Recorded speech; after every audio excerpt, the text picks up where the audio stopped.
This morning we are in Matthew chapter 4. We're continuing a kind of a mini-series. We're in Abraham over the spring, but we're in this mini-series as we launch into the launch. And so if I'm tired this morning, if you see me limping, if you see me grabbing my wrist, let me explain. I was at the playground yesterday. Not for myself, I was with my children. That would be weird if I was playing at the playground by myself. Maybe not. Anyway, I was at the playground, and what started as an innocent game of tag with just like two of my children, before I knew it, there was 15 tiny little humans chasing me around the playground. And at first I'm like, they're playing tag. But then you see like there's this look in their eyes, you know, they're like, get him! I'm like, are we still playing a game? You know?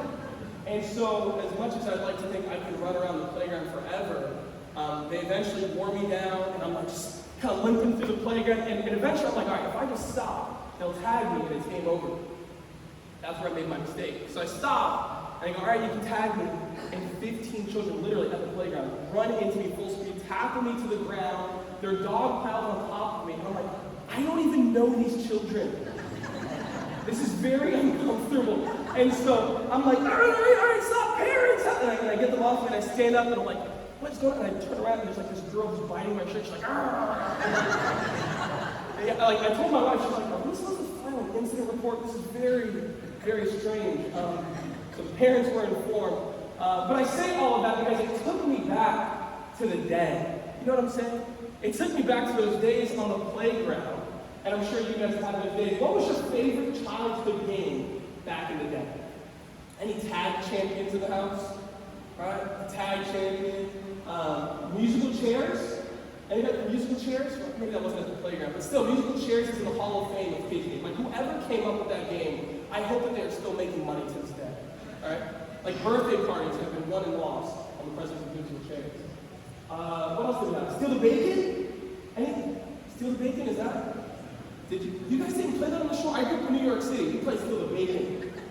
You get two rows of people, and you have a number, and somebody in the other one has a number, and if they call your number, you run to the middle. You gotta grab the bacon. No, what? You didn't play with actual bacon. It was like an object, like a shoe. Whatever, man. All right, don't judge me. Okay? Maybe you've heard of this game. Have you ever heard of the game Follow the Leader? Somebody on the shore had to hear of this one, right? Like all we had was Duck, Duck, Goose. I respect Duck, Duck, Goose. But I'm talking about Follow the Leader this morning. You see, Follow the Leader, it was very simple, since you guys obviously need to get something to your child. Let me explain. There are two positions in Follow the Leader. Very simply. Number one is the leader. Hence the name. Right? And you as a child, you wanted to be the leader because the leader had the ability to determine what everybody else did, right? And so if the leader were to jump, everybody else would jump. You would sit, they would sit. You would clap your hands, they would clap their hands. They would do whatever you do because you were the leader. Now that I'm saying this out loud, maybe this is not a great pitch game. Right? Like power going in their head. But you have the leader, and then everybody else is the follower. They are taking their cue from the leader. Whatever the leader does, it is shaping and influencing how they are going about their day. And so we would sing a song. If you were not the chosen one, if you were not the leader, you would sing a song going like this. Following the leader, the leader, the leader, we're following the leader. That was pathetic. And you don't even have masks on. You know what I mean? People are like, I'm not wearing the mask. No excuses, church. Come on. Wherever he may go. I'm talking to you this morning about Follow the Leader, not because I want us to play a child's game, but because for a few moments here, I want you to ask yourself honestly the question, what are you following? What are you following? You see, the reality is, even if we're not playing a game, but we are all following something. All of us has, maybe whether it's a person, or maybe it's a principle, or maybe it's just the pursuit of our life, we all have something that is directing, that is shaping and influencing the decisions that we are making. We all have a leader. We all have something from which we are taking our cue. Something that is calling the shots. Friends, you have something in your life about which you sing. We are following the leader wherever he may go. So my question is, what are you following? So now put that question in your mind, because as we contemplate that, as you think about that in the next few moments, we are going to be introduced to two men, two dudes, as I like to call them, here in this passage in Matthew 4. Two guys who are forced to consider this very question. What are you following? And so as we watch them, I want us to enjoy this story. I want us to see their life, but I want us to keep ourselves in view. I want us to continue to ask ourselves this question, because this question, and whatever answer you provide, this may just be the most important question you could ever ask in your life. And I don't believe it's any exaggeration to say that the answer to this question will shape the trajectory of your very life. So let's begin. We're looking at Matthew chapter 4, and we're starting in verse 18. Are you ready? You guys have your Bibles open? So you're going to open it. If you have one of our blue and white Bibles, we are on page 808. If you don't own a Bible, that's yours. That's our gift to you. You can take that. Okay? So page 808, Matthew chapter 4, and we dive right in to verse 18. What are you following? What are you following? Let's look at verse 18. While walking by the Sea of Galilee, he, talking about Jesus, he saw two brothers, Simon, who was called Peter, and Andrew his brother, casting a net into the sea. Why would they do that? For they were fishermen. And he said to them, "Follow me, and I will make you fishers of men." Immediately they left their nets and followed him. A couple of weeks ago, we saw Levi. Remember our buddy Levi? We saw Levi called by Jesus, and now we see Jesus call Peter and Andrew, Simon and Andrew. And I love these call passages. I really, in the future, I'm sure we'll do a sermon series just on these call passages. I love them because when you see how Jesus calls people, you realize that these disciples, these apostles, these pillars of the faith, they're just dudes. They're just ordinary dudes. Levi, he was at the office swindling people on the clock. Peter, or Simon and Andrew, they're fishermen.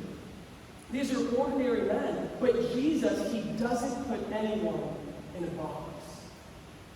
We see here in our passage that Jesus, he doesn't use the labels to put on people that you and I are so fond of using. He's not painting with broad brushstrokes here going, oh, they're just fishermen. You see, he sees people like you and me. He sees who we are in our current condition, but he also sees what we can be. He sees us for what we will be when he's done with us. And so uneducated, ordinary men are right here before you. And the New Testament, as you read through it, is going to show us what just dudes become in the hands of Jesus. Just fishermen. I also think it's important to highlight the origin story because things are going to get going here, right? You read through Matthew and you realize the Jesus movement is growing. It's gaining traction. The world is about to be turned upside down.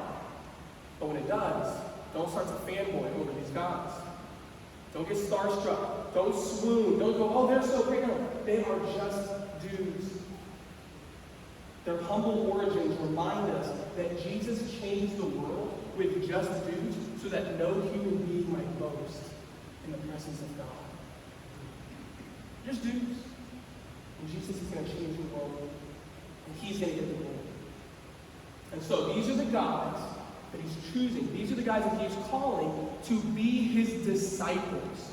And so because you and me are called to be disciples of Jesus, I want us, just for a few moments, I want us to break down this one sentence call, this one sentence invitation to discipleship, because I want to know, what is a disciple?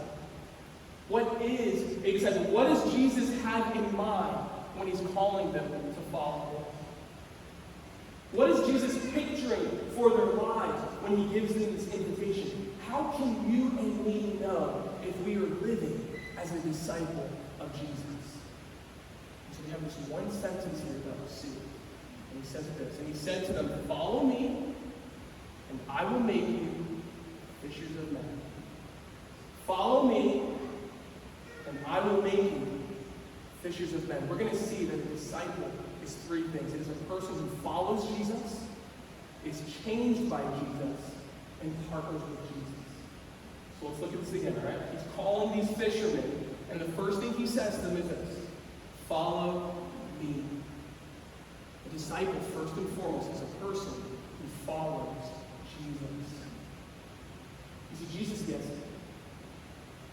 Jesus understands how you work. He understands how I work. He understands how these brothers work. We are all following something. I like to say it this way. Something sits on the throne of our hearts. Okay? You got something, friend. There is something that is ruling, something that is reigning in your life, something from which your life is determined. And so in the playground, we call this the leader, but in the Bible, they call it Lord. Okay? And the Lord is the thing in your life that determines and shapes your life. Whatever your Lord is, that's where your life will be. So your Lord, that's what's giving you the cues. That is the source of all of your decisions. This is how you handle life. And so, the way that you handle your relationships is based on who your Lord is or what your Lord is. The way that you handle your spending, like your literal money, how do you spend your money? How do you spend your time? What are the decisions that you're making about your career? There's a lot of decisions. There are a lot of ways you can go with your career, friend. And I know what your decisions will be based on who your Lord is. The way that you handle your time. You know, it's been said, don't tell me what you value. Show me with your calendar. If you look at a person's calendar and their wallet, you will know what their Lord is. And I think most poignantly, the way that you handle disappointment, the way that you approach suffering, the way that you respond, resilient or not, the way you respond to hardship in this world, all of those things in your life are determined by your Lord. What are you following? So I ask you, what tends to sit on the throne of your heart? What is it? If you were to reverse engineer your life, right? What is it that sits right here that rules and reigns and says, I am Lord in your life? And so for some of us, let's be real here, okay? For some of us, it's a sense of control. I want to be in charge. I want life to go the way that I am the conductor of my faith, and I want life to fall the way I want it. And those kind of people, you can tell their sense of disappointment, they don't handle disappointment. There's sense of control. For others of us here, we'll continue to be transparent. It's wealth.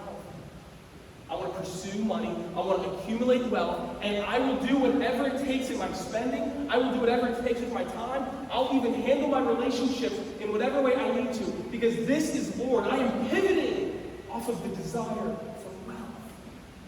Because it sits on the throne of my heart. For other people, it's not money. It's the desire to achieve. #winning. To be successful. And so you go through middle school and high school and college, and your achieving takes the form of grades. And then you graduate and you wait a minute, I don't get a grade anymore? How am I going to achieve? So it becomes your work, it becomes anything else. I just want to win, I want to achieve. And that's your Lord. Or maybe it's acceptance. Spoiler alert, your pastor, this tends to sit on the throne of my heart.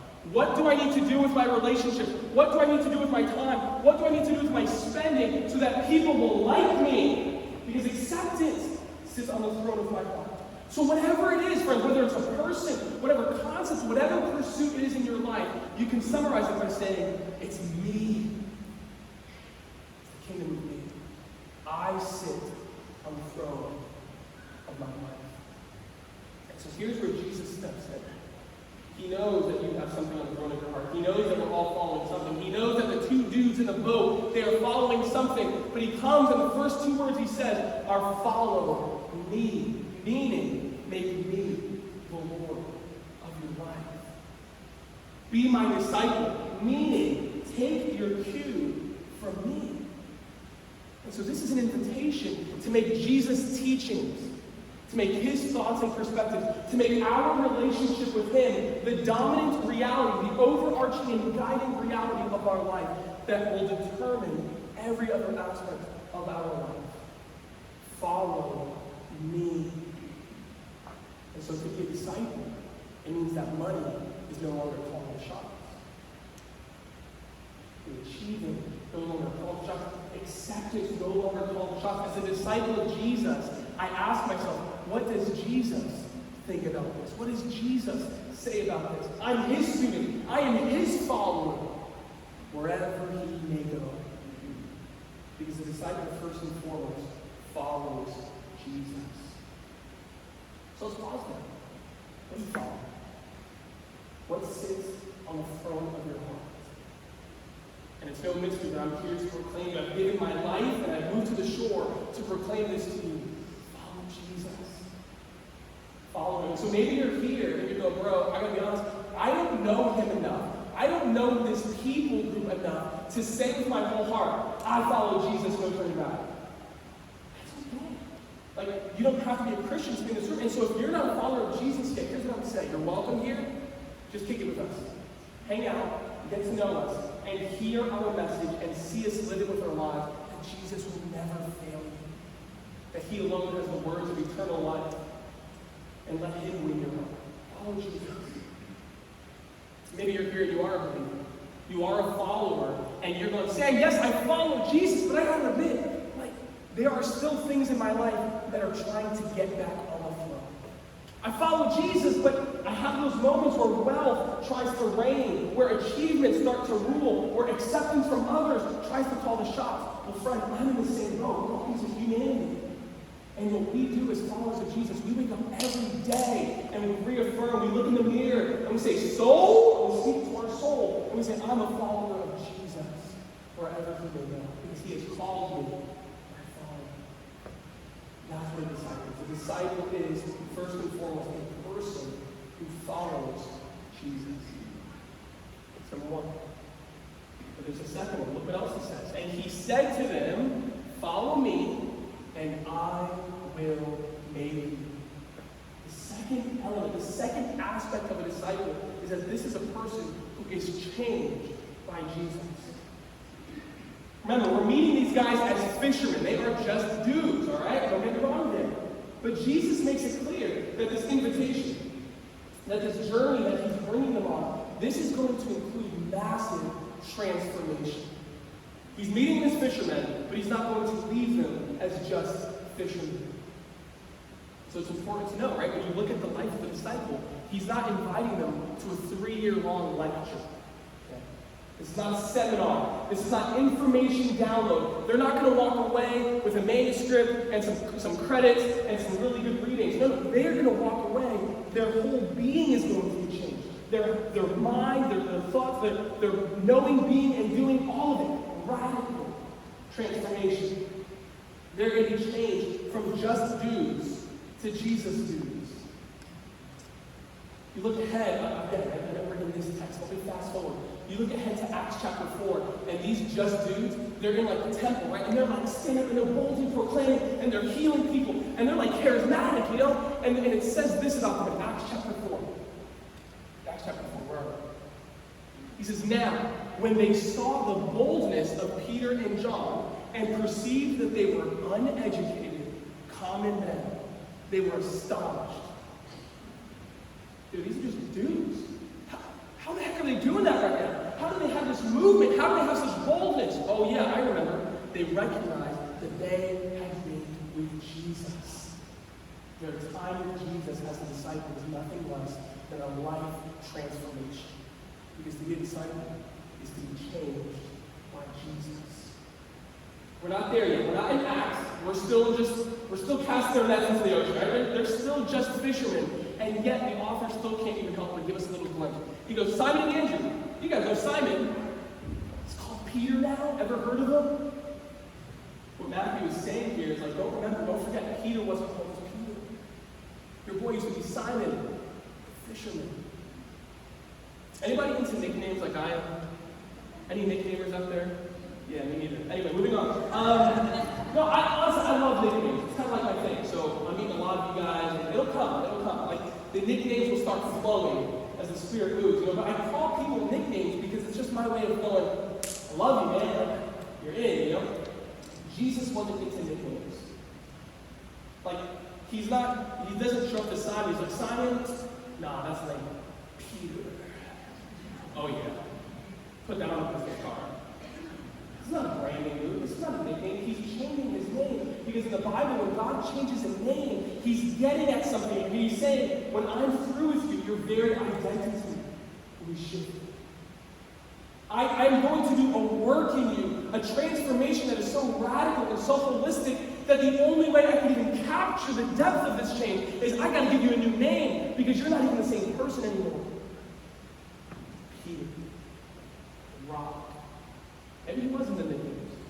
They were meaningful to him. You get what I'm saying here, friends? To be a disciple is to be changed by Jesus. When God calls you, he plans to work in your life. When he calls you to be his disciple, he is intending to transform you and to change you. And so tell me this, friend. Are you living with a sense of his transformation? Are you living with an awareness that God wants to change you every single day? So let me give you a couple of pictures here, okay? The first person is a follower of Jesus, but they view their faith like this. Okay? Yes, this is me. I took this picture yesterday. In my pool, just kicking it, literally. And so the person's like, I'm in the pool. Like, what else is there? What do you mean? I'm in, right? I'm in the pool. There's nowhere else to go. I'm here. And if he sits in that chair for the rest of his life in the pool, how many of you know that he will not even be scratching the surface for what the pool is intended to be? Is that how you view your faith? I'm in. Jesus saved me. See you in heaven. Or, I step on some toes here. Just bear with me. Or do you view your faith like this?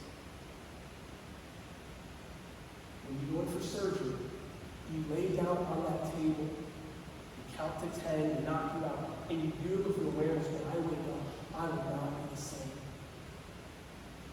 When I wake up, something's going to be different. Alright? When I get on this table, the doctor is going to work on me in such a way that he's going to bring me from one degree of health to another. Is this how you view your faith? A consistent awareness as you wake up that God has called me because God wants to work on me. And so my life is marked by constant change, constant transformation, constant growth. I know because of God's calling of me and choosing me, I know that I will not be the same a week from now, let alone a year from now, let alone a decade from now.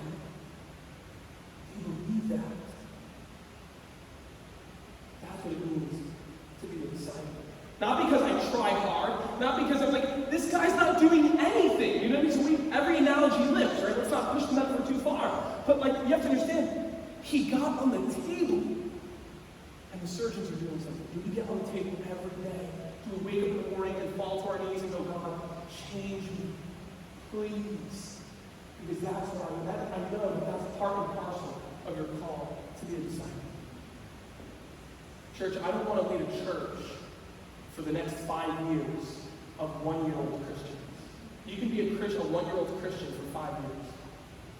Or you could be a 5-year-old Christian, and then a 10-year-old Christian. And then 15 again.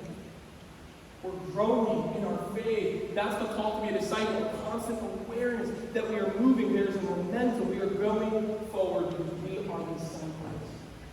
Let me give you one more picture. You wake up and you picture the operating table. But let me give you another picture.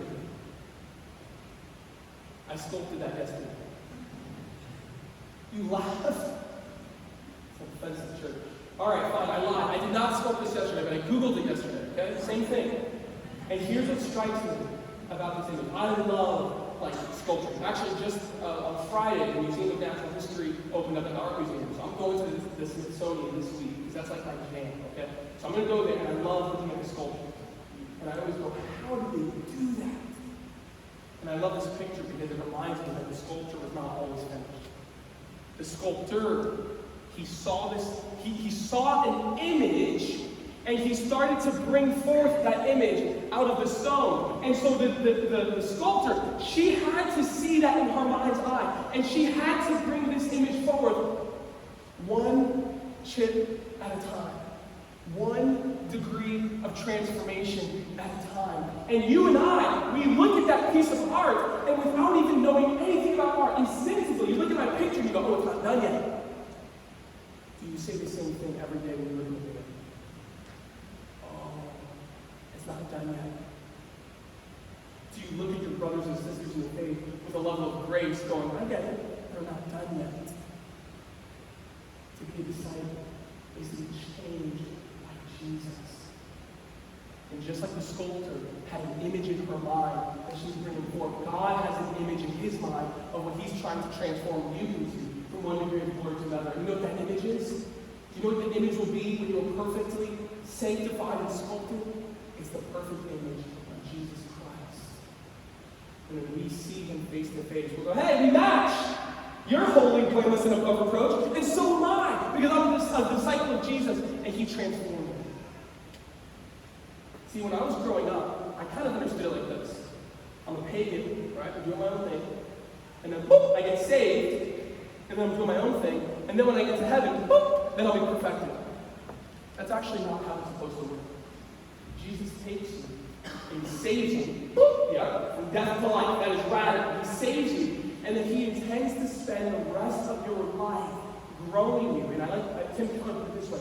He is helping reduce the culture shock of heaven. You're not going to show up to heaven one day and go, whoa, is this how things work? No, friends, because every week at church, every day in your mission communities, every day in your families, you are learning, wait, how does God want us to live? On earth as it is in heaven. And so when we confront one another on our sin, when we speak life into one another, we are the tools by which God is using to chisel us and to make us perfect and ready for the groom. I can preach all day about number 2, but I can't because there's also number 3. And so as you think about that, like ask yourself, what part of your life does Jesus want to transform?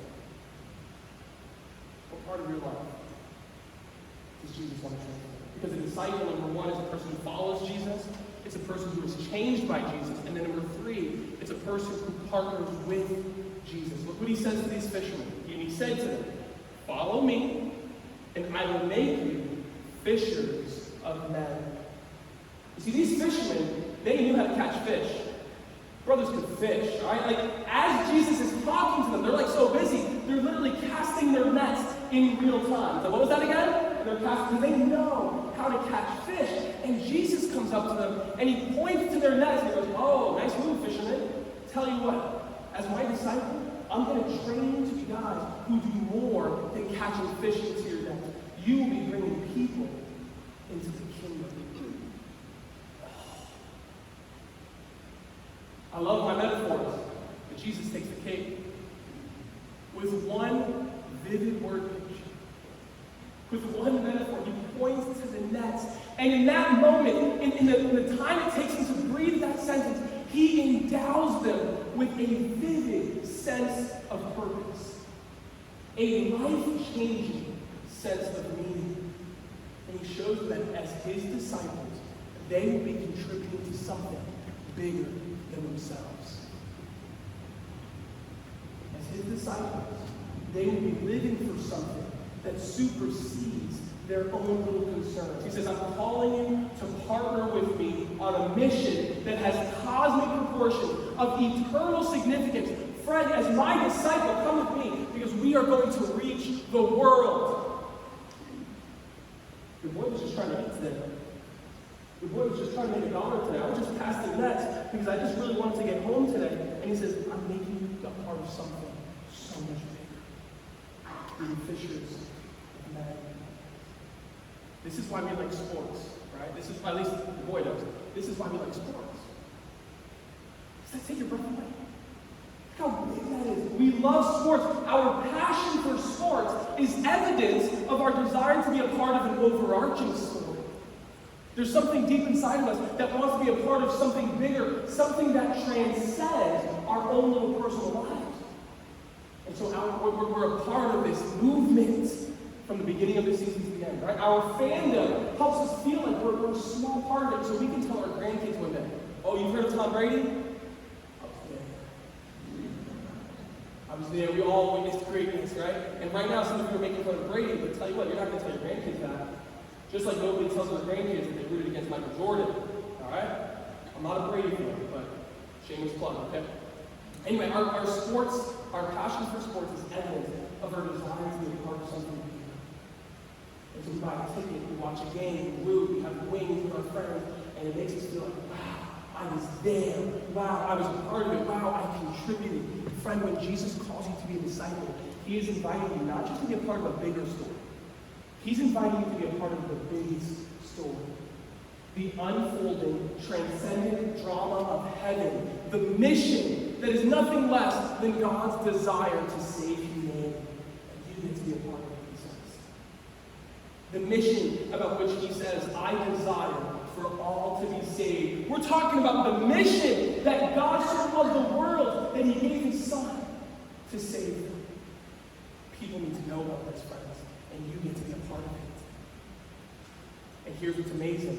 When he calls these people, and he says, I'm going to make you fishers of men, he doesn't make two teams. Okay? He doesn't say, team one, you're the disciples, you're called to be with me. Team two, you're the supermarketers. You're going to go out there and you're going to brand this thing, you're going to spread the word, and we're going to take over the globe. Great. No, there's not two teams. There's only one. To be a disciple and to follow him is part and parcel with the mission to go and spread the word. It's the mission to go and tell our friends, to tell our neighbors, to tell the entire globe. You see, friends, you have to understand there's something going on here at Easton Shore. Something bigger than you and me. There's something going on here in this country.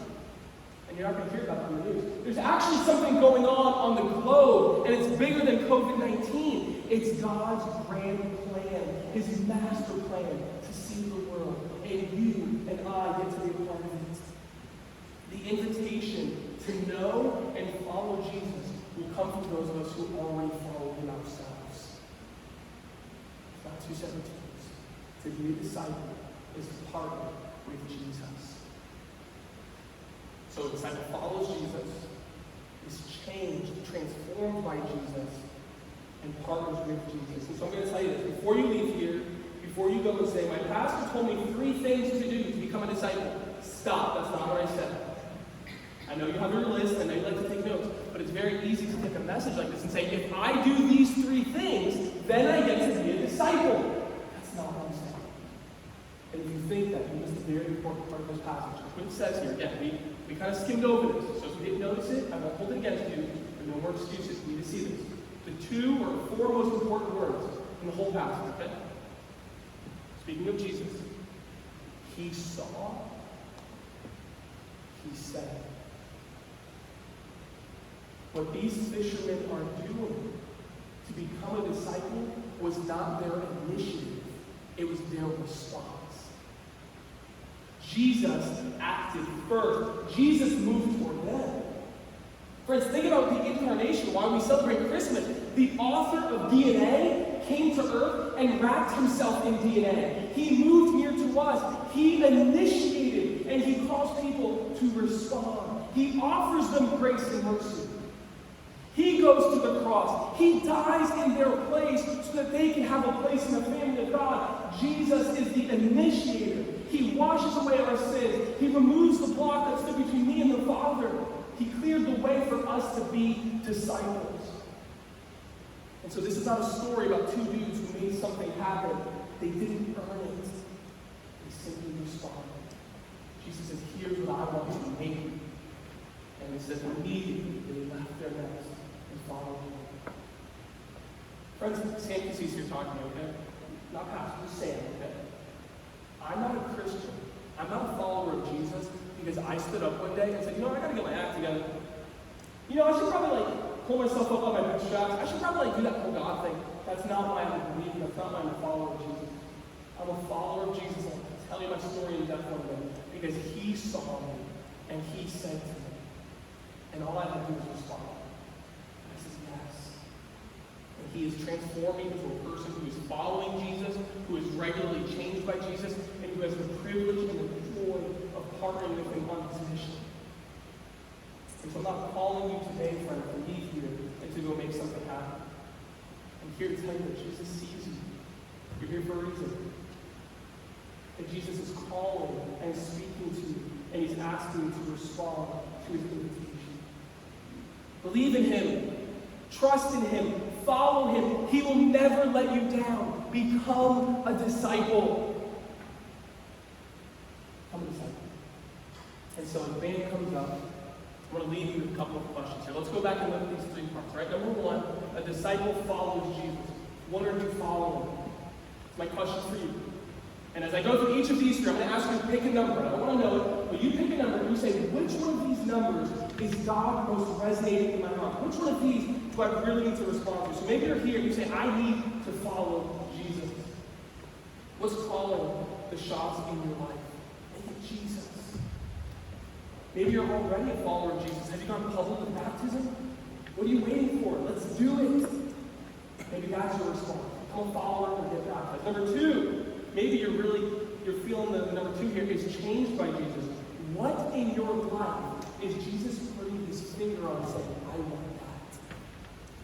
What in your life is he putting the chisel up to you and he's saying, are you ready to be changed?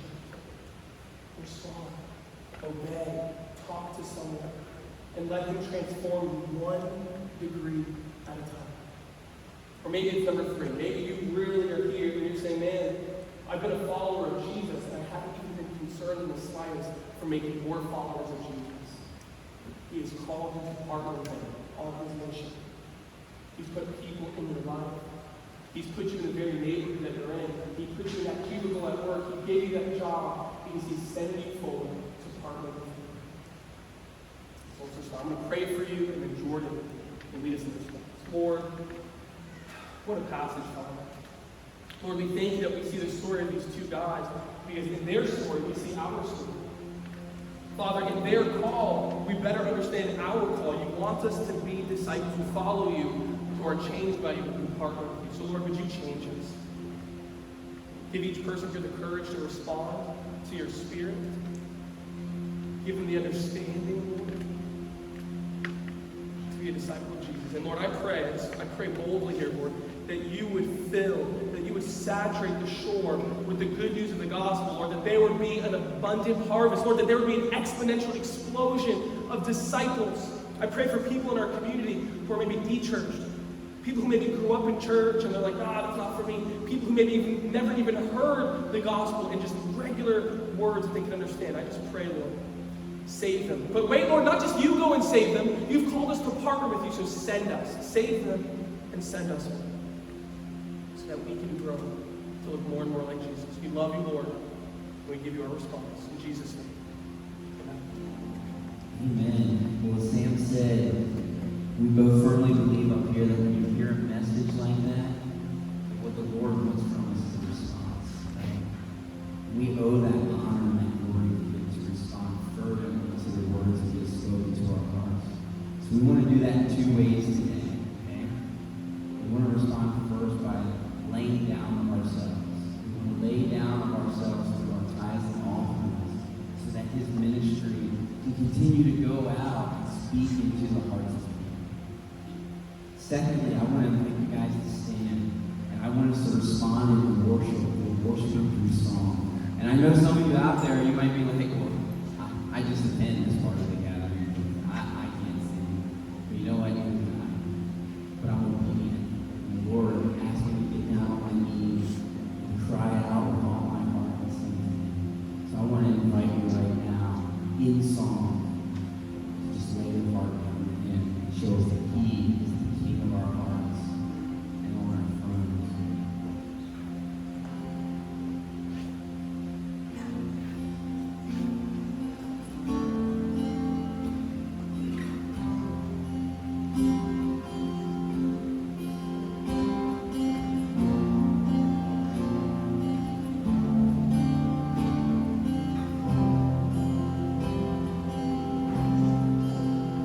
You give life, you are love, you bring light to the darkness, you give hope, you restore every heart that is broken.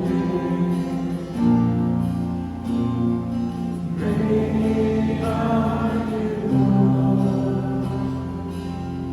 It's your breath in our lungs, so that we pour out our praise, pour out our praise. It's your breath in our lungs, so that we pour out our praise to you only.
Church, I